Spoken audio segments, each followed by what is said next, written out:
Pour accueillir les 30 millions de pèlerins attendus en cette année jubilaire, la ville éternelle s'est refaite une beauté.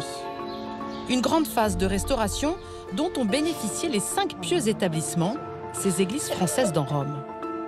Pour Saint-Louis des Français, nous avons demandé à un artiste de la lumière, celui qui a éclairé la chapelle Sixtine, de repenser tout l'éclairage de l'église. Mais nous l'avons fait aussi pour l'église Saint-André-Saint-Claude, qui a été fermée toute l'année, pour pouvoir la restaurer de fond en comble. Et maintenant, c'est un petit joyau que nous avons, alors là, pour le coup, au sens propre, redécouverte. Agnès est architecte. Elle s'est occupée de la maîtrise d'ouvrage de ces travaux. Buongiorno Valentina, Maddalena, buongiorno. Come state?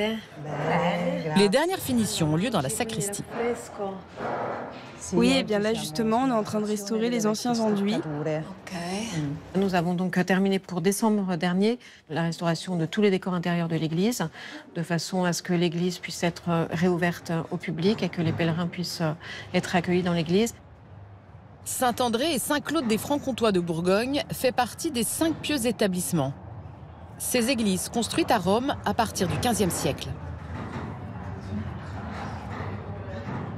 À la fin de la guerre de 30 ans, les Francs-Comtois étaient venus à Rome, ils étaient déjà 12 000 et donc il leur fallait un sanctuaire un petit peu pour se retrouver. Et donc le pape a permis la démolition d'un petit oratoire et donc c'est ainsi que l'architecte lyonnais, Antoine de Rizet, a travaillé sur le projet de construction de cette nouvelle église.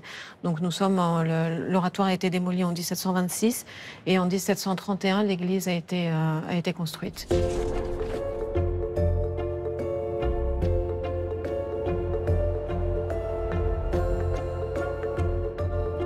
Direction maintenant Saint-Nicolas-des-Lorrains, autre pieux établissement dans le centre de Rome. Les travaux ont permis de faire de nombreuses découvertes. C'est vrai qu'on avait une vision triste et sombre des décors ici. Quand on a commencé à nettoyer les décors, donc vous voyez l'inscription où il y a écrit donc S. Pierre Fourier. Pierre Fourier était un religieux qui était très important en Lorraine. On s'est aperçu qu'en dessous du S, il y avait un B, tout simplement parce que Pierre Fourier a été béatifié. Et ensuite, Pierre Fourier a été canonisé en 1897 et c'est à ce moment-là, donc, ils en ont profité pour mettre à jour en fait le S. Des églises qui, en traversant les siècles, sont devenues des témoins de l'espérance.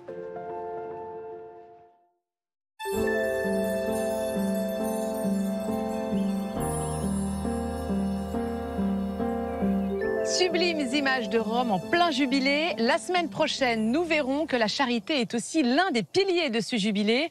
Nous serons en place Saint-Pierre au Vatican avec des sans domicile fixe. Dimanche prochain, vous pourrez suivre sur France 2 à 10h30 la messe de clôture du Jubilé des Jeunes. Ce sera à Tor Vergata, en banlieue de Rome, une messe présidée par le pape Léon XIV. J'espère que vous avez passé une bonne matinée à nos côtés. C'était un plaisir de la partager avec vous. Je vous souhaite à tous une très bonne semaine. Rendez-vous dimanche prochain à partir de 10h30.